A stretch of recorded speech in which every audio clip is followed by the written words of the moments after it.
அல்லாஹ் எதிர்பார்க்கக்கூடிய அந்த தக்வாவை நாங்கள் அடைவதற்கு இந்த நோன்பு என்கின்ற ஒன்றை சரியாக நாங்கள் பயன்படுத்தி அதிலே எவ்வாறு நாங்கள் தக்வா என்ற ஒரு பயிற்சியை அடைகிறோம் என்பதை சிந்தித்து அதனை ஏனைய காலங்களிலும் நாங்கள் நடைமுறைக்கு கொண்டு வர வேண்டியிருக்கிறது.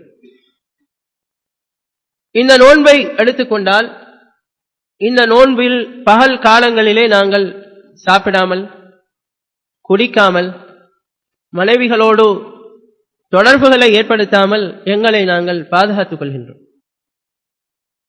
உணவு இல்லாமல் நாங்கள் இருக்கிறோமா என்று கேட்டால் உணவு இல்லாமல் இல்லை, உணவு எங்களிடத்திலே தாராளமாக இருக்கிறது.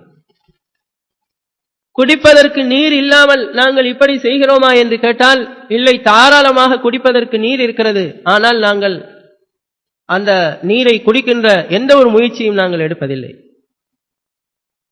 எனவே எல்லா வாய்ப்பு வசதிகளும் இந்த நோன்பை முறிக்கக்கூடிய சகல வசதிகளும் எங்களுடைய கைவசம் இருந்தும் அல்லாஹ்வினுடைய ஒரே ஒரு அச்சத்தின் காரணமாக அல்லாஹ்வினுடைய அந்த தக்வாவை பெற்றுக்கொள்ள வேண்டும் என்பதற்காகத்தான் இந்த நோன்பு என்ற ஒன்றை நாங்கள் மிக சிறப்பாக கடைபிடிக்கிறோம்.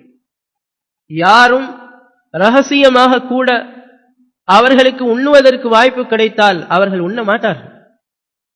ஏனென்றால் நோன்பு முறிந்துவிடும் என்று அவர்களுக்கு தெரியும்.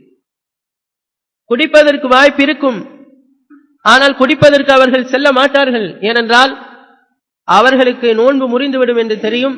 யாரும் அருகிலே இருக்கவும் மாட்டார்கள், பார்க்கவும் மாட்டார்கள். ஹலாலான உணவுகள் நீர்கள் எல்லாம் அருகாமையிலே இருக்கும், ஆனால் சாப்பிட மாட்டார்கள், குடிக்க மாட்டார்கள். ஏன் இப்படி நாங்கள் செய்கிறோம் என்றால் தக்வாவை அடைந்து கொள்ள வேண்டும் என்பதற்காக. அல்லாஹ்வை அஞ்சிதான் நாங்கள் செய்கிறோம். ஆனால் அல்லாஹ்வினுடைய இந்த அச்சம் வெறுமனே ஒரு நோன்போடு முடிந்துவிடக் கூடாது என்பதைத்தான் அல்லாஹு தஆலா எங்களிடத்தில் எதிர்பார்க்கிறார். நோன்பு என்ற செயலின் மூலமாக மட்டும் இந்த தக்வாவை நாங்கள் எங்களிடத்திலே பிரதிபலிக்க வைத்துவிட்டு ஏனைய விடயங்களிலே தக்வாவுக்கும் எங்களுக்கும் எந்த விதமான சம்பந்தமும் இல்லாமல் நாங்கள் நடந்துவிடக் கூடாது என்பதற்காக அல்லாஹு தஆலா இந்த காலத்திலே இந்த நோன்பு என்ற பயிற்சியின் மூலமாக இந்த தக்வாவை எங்களுக்கு அல்லாஹ் ஊட்டுகிறார். இதே விடயங்கள் எங்களுடைய ஏனைய காலங்களிலும் ஏனைய விடயங்களிலும் அது சரியாக பிரதிபலிக்க வேண்டும். பாவங்கள் செய்வதற்குரிய வாய்ப்புகள் கிடைக்கும், அதற்குரிய சூழல்கள் ஒத்துவரும், யாருமே பார்க்க மாட்டார்கள், அதற்குரிய சகல வசதிகளும் எங்களுடைய கையிலே இருக்கும், யாரும் எங்களிடத்திலே எந்த விதமான கேள்வியும் கேட்க முடியாது. இப்படிப்பட்ட அந்த சூழ்நிலையில் என்னை படைத்த அல்லாஹ் பார்த்து கொண்டிருக்கிறான், இதனை நான் செய்யக்கூடாது என்று ஒருவன் அல்லாஹை முன்னிலைப்படுத்தி அந்த பாவத்தை செய்யாமல் இருப்பதுதான் தக்வா. இந்த தக்வா எங்களிடத்திலே ஏனைய காலங்களில் ஏனைய எல்லா விடயங்களிலும் அது பிரதிபலிக்க வேண்டும்.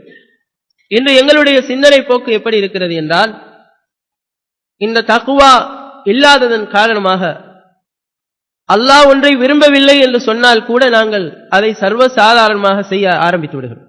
ஏனென்றால் வெறுமனே அல்லாஹ் விரும்பவில்லை என்றுதான் வருகிறது. அல்லாஹ் வெறுக்கிறான் என்று மட்டும்தான் வருகிறது என்று நாங்கள் சர்வசாதாரணமாக செய்ய ஆரம்பித்து விடுகிறோம்.